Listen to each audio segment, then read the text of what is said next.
Emeshe. I'm an international student at the Protestant Theological University in Groningen, and we have an elective course at the University of Groninger, Introduction to Cultural and Religious Heritage, led by Professor Todd Beer.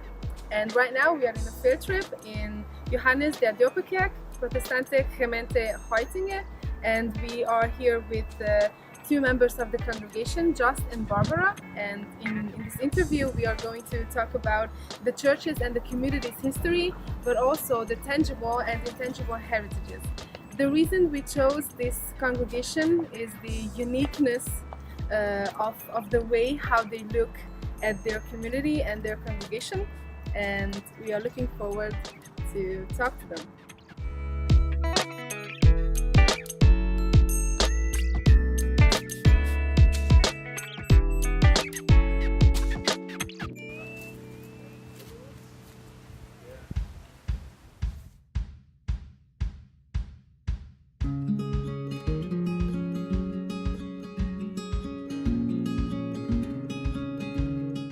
My name is Just van Es, and I'm her husband, so I live also in Zanderweer since 8 years. And before that I was a lecturer in Indonesia actually, for New Testament studies and philosophy in Holland. And a minister, we had a congregation together in Wassenaar before I retired, and we started here. And I'm a volunteer preacher, one of the 8 preachers here in the church. My name is Barbara de Beaufort. I live in Zanderweer, which is a little village 8 kilometers from here, from Huizinge. I have been studying art first, ceramics, and then afterwards I decided to do theology.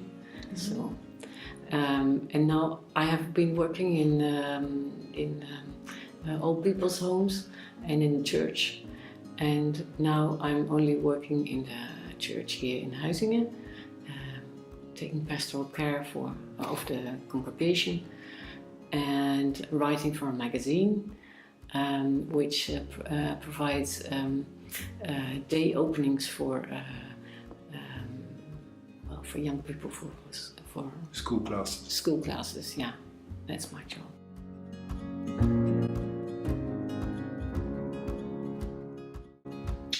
Just by chance, we were looking for being church people ourselves.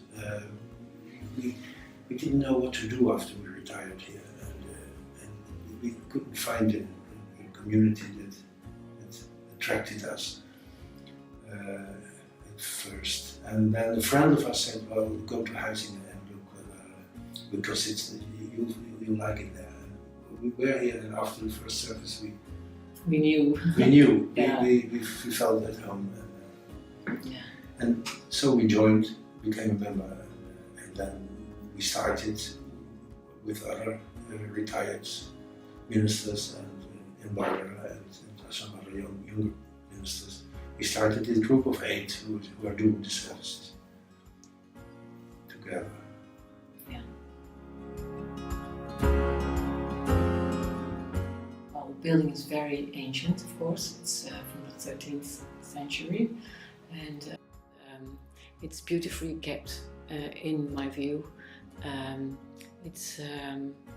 There's some of the old wall paintings still intact, and there has been restoration, but very carefully done, very invisible. It's standing on a little hill which is called a wierde, which is very common here has been very common in Groningen. It was against the floods, and it gives it the church a kind of elevated place to stand on. And you know by every step that you're treading on ancient ground. Yeah.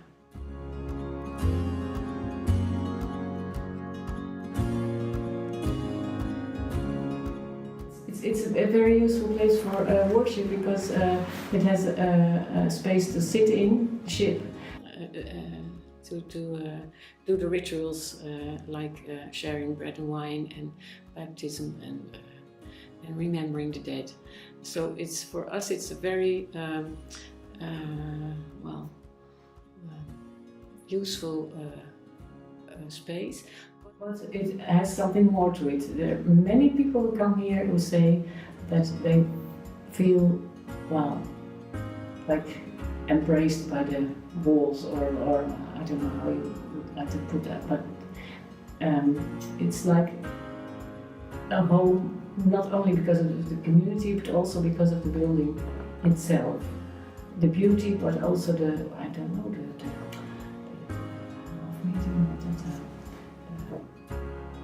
the way it's built, yeah, and the history that you can feel here from all the generations that have been worshipping here. It's a beautiful building we just discussed, and the beautiful wall paintings, which are very ancient. One of a unicorn, we're very proud of.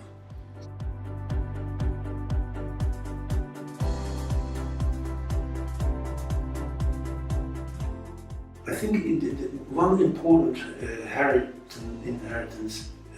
heritage is the atmosphere, which we are a growing community. There used to be 20 and now there are 100 members, but it has not changed. It was the atmosphere which was here already and has been here for a long time. And it's difficult to describe. It's welcoming, but it's not. It does not measure you. I mean, it's open. Not really to get new members, or no.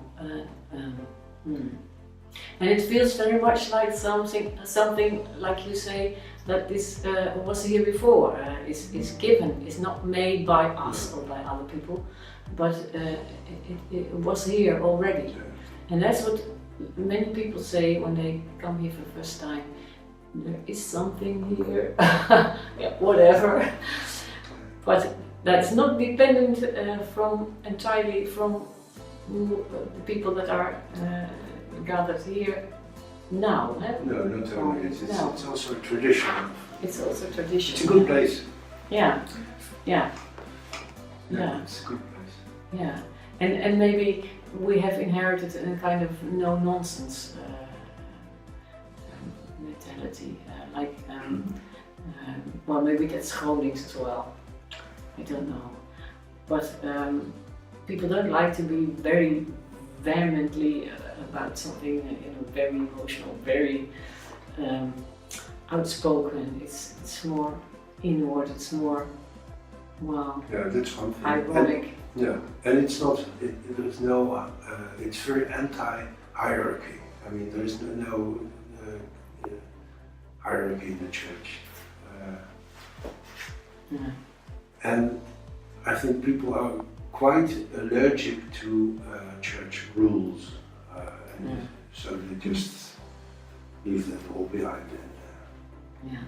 Means that we do all kinds of things that are not according to church law, and we don't care. For example, we wanted to have Holy Communion every month.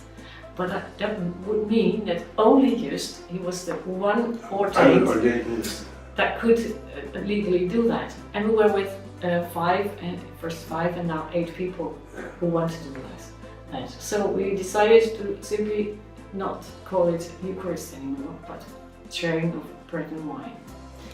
It's exactly the same, but so we're just doing it. Yeah, and that's a way of paying respect to the tradition and the church law, because it's not, we don't mean to violate anything, but on the other hand, it's important to us that we can share bread and wine with whoever is in charge that Sunday. So, that's a way of not being violating anything, but on the other hand, doing what's necessary for us. And the thing was, when I was ordained as a pastoral worker here, I had to be blessed by somebody who actually couldn't do that. Because he was not ordained. No, but on the other hand, he was just a person for it, and he was in charge that Sunday. So he made a beautiful prayer and a beautiful blessing, and that was it. So here the intention is more important than the church regulations. Yeah. That's it. Mm-hmm. But we're a full member of the PKN, and there's nothing wrong. I mean, well, there has been tensions between the official authorities and our congregation. But then after a while they saw that we weren't, rebellious or something, but just trying to do our own thing, and that it attracted people. So where most congregations were diminishing, we weren't. Quite interested in why does it work like this with you? We have to be very careful not to be arrogant and to not have the name of being intellectual or highbrow or not for common people or whatever. On the other hand, they see they are interested because it just works.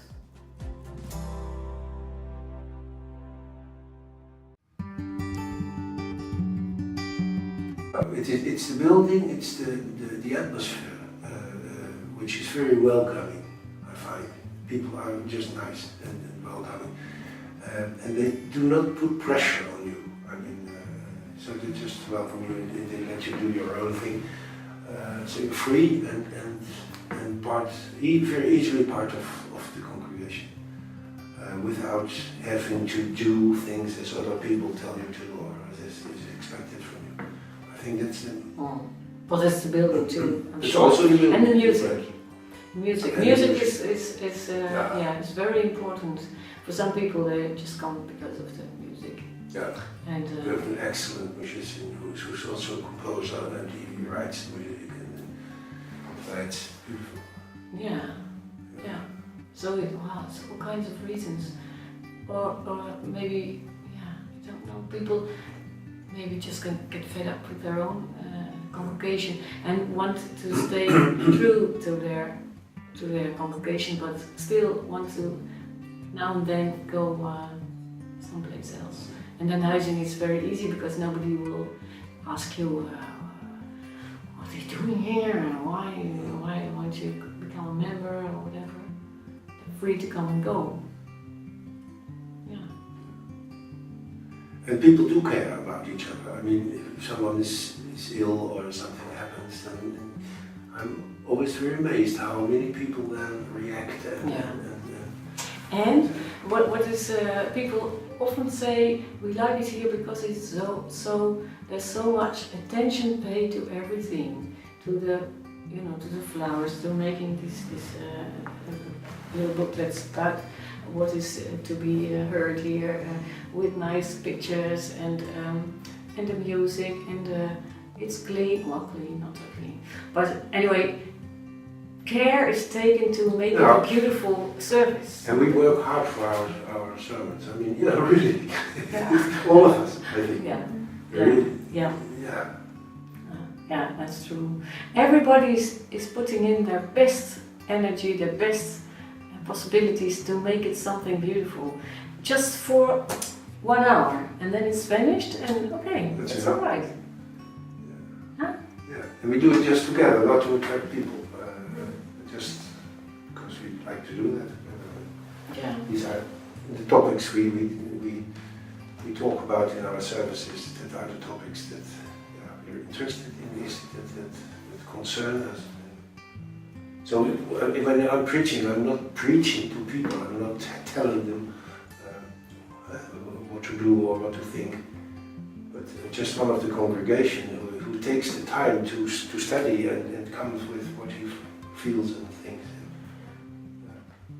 And so I experienced the sermons of my colleagues and other people. And that's what attracts people too, because they like to have different people on the pulpit.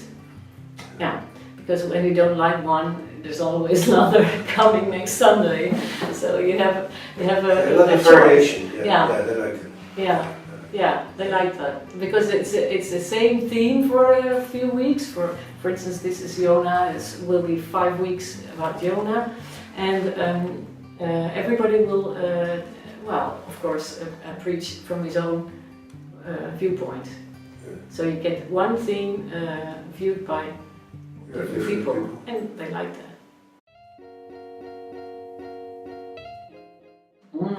That's a good question. Not too much, because the next generation will probably be able to find their own way. I don't think it's not my main concern, because I don't know what is valuable to them. They have to say that, to discover that themselves. I'm willing to tell what's important to me, but I don't think that what's important to me should be important to other people as well in the same form. I'm rather optimistic about that. If I speak with young people, also people outside of the church, they're very concerned about a lot of things. They think, they feel, so I think they will find their way.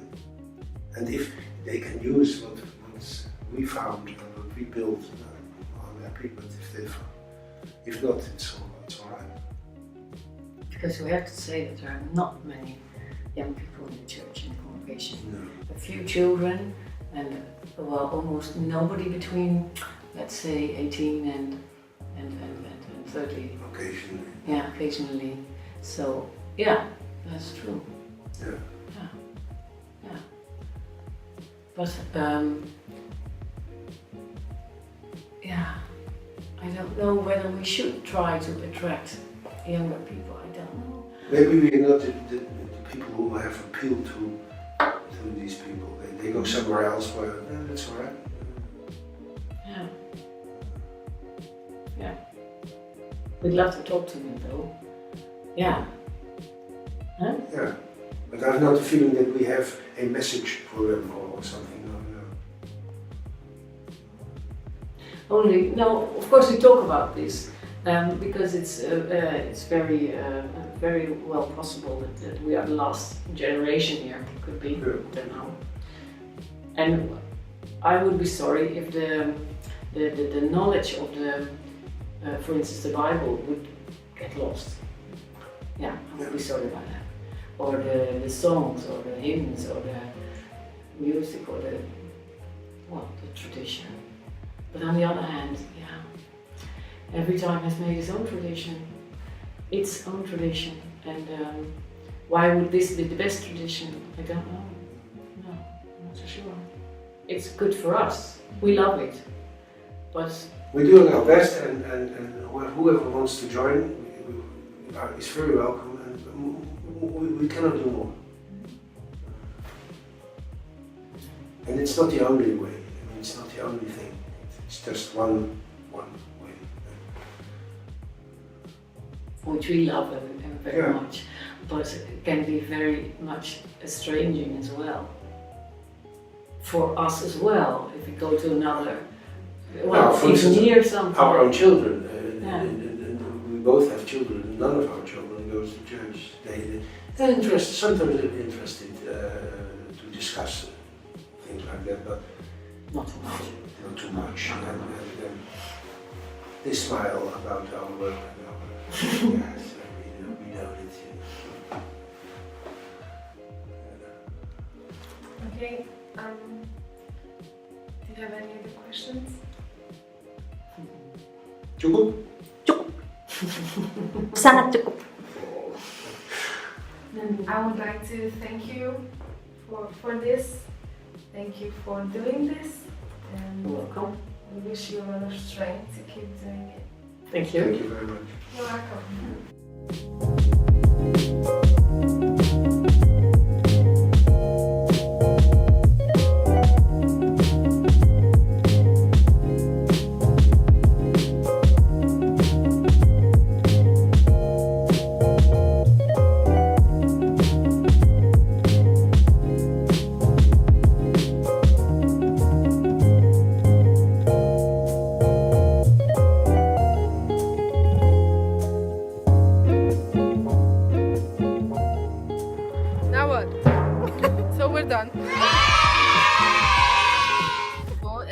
intangible heritages.